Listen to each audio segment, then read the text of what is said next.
Shalom Aleichem and welcome Yas Heritage. I am calm. I'm going to consider on this podcast the grace and law concept. The law here means the Torah.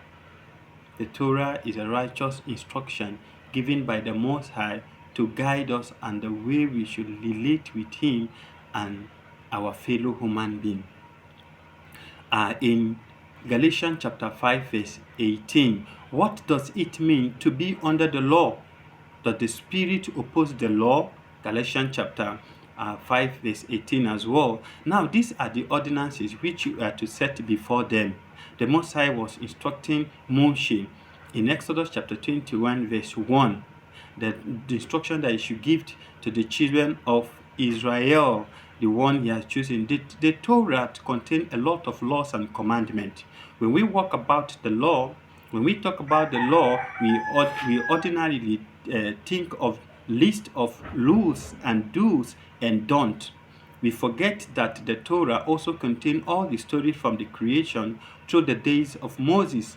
Torah is much more just a legal code. It's not just a legal code, but it's a law or an instruction for a righteous living. Nevertheless, it does contain many laws and commandments. The word Torah means instructions or instruction. The Torah and commandment found in the Torah, the law and the commandment found in the Torah are Yahuwah's instruction for how He wants His people to live. The Torah is like a user's manual for life. Just like when you acquired or purchased a property or a device, the user manual actually guides you to operate it seamlessly, smoothly, and not to have a default or have a challenge with such a device. So that is how the user manual or the Torah is to us as a user manual. This Torah portion, this instruction we are receiving today actually speaks about, we have about 613 laws that associated with different kind of people, the priest, the slaves, and even those that eventually joined themselves to Israel. So that is it. For some reason, many Christian teachers seem to view the laws of the Torah as if they are bad things. It is commonly taught that the law is the opposite of grace. You might hear someone say, we are no longer under the law, we are under grace.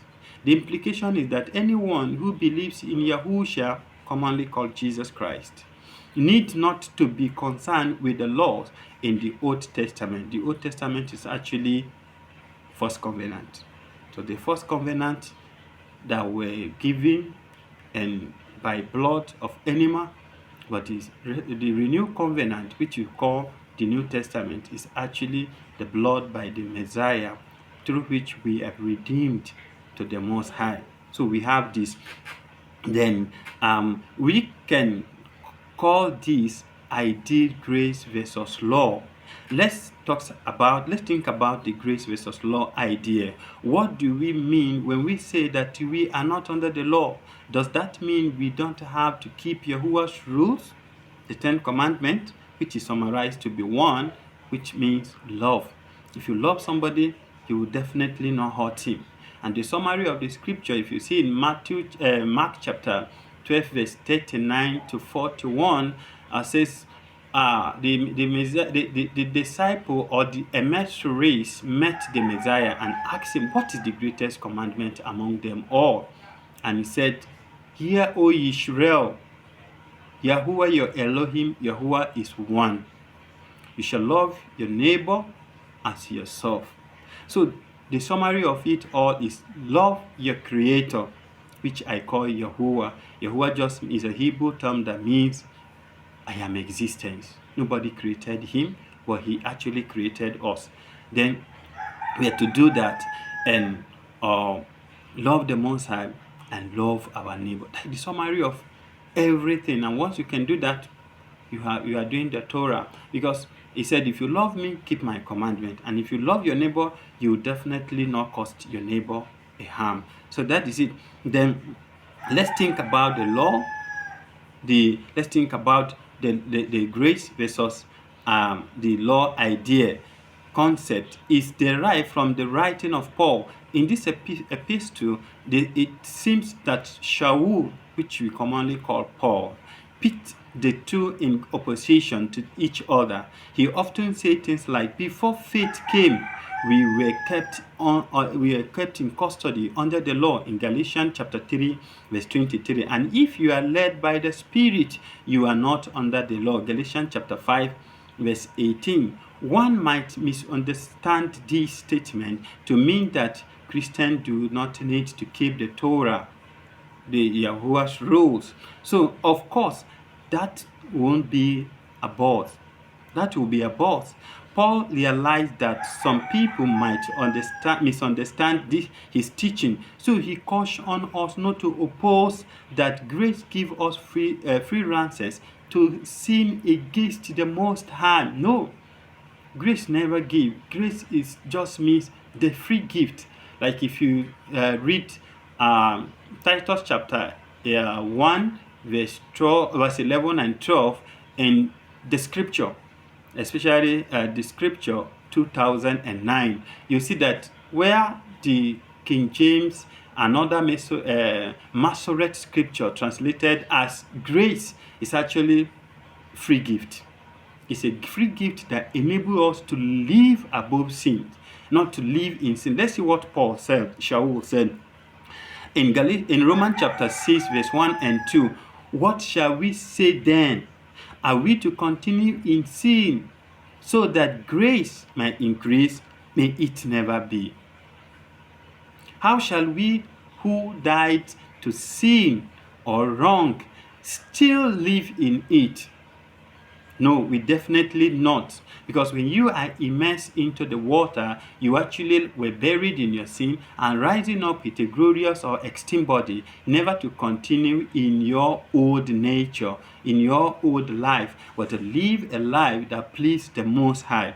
That is how it should be. Then, if Paul, Shaul, was not teaching believers that they did not have to keep Yahuwah's rules, what was he talking about? In Paul's days, many of the Yahudim, which we call the Jews, believers, thought that before Gentiles, that is other nations, the Gaim, could ever enter the kingdom of heaven, they need to become Yahudim. The idea that a Gentile must become Yahudim before being saved is what Paul called being under the law. Paul believed that Gentiles became sons of Abraham and part of the people of Yahuwah through faith in Yahushua HaMashiach, not when you become a Jew. Then, they did not need to earn that status by becoming legally a Yahudim or Yisrael. They did not need to first come under the law in order to enter into the kingdom. The Hebrew scripture, the Bible, did not actually teach the ideas of grace versus law. Grace is Yah's free gift of salvation for those who believe in his set-apart one, the Messiah, to Yahushua. Law is his loving instruction for his people. Law is his loving instruction for how his people should live. Is a guidance. Wherever there is no law or instruction, and in our days we practice constitution, wherever there is no constitution, then anarchy are inevitable. Anarchy must be experienced.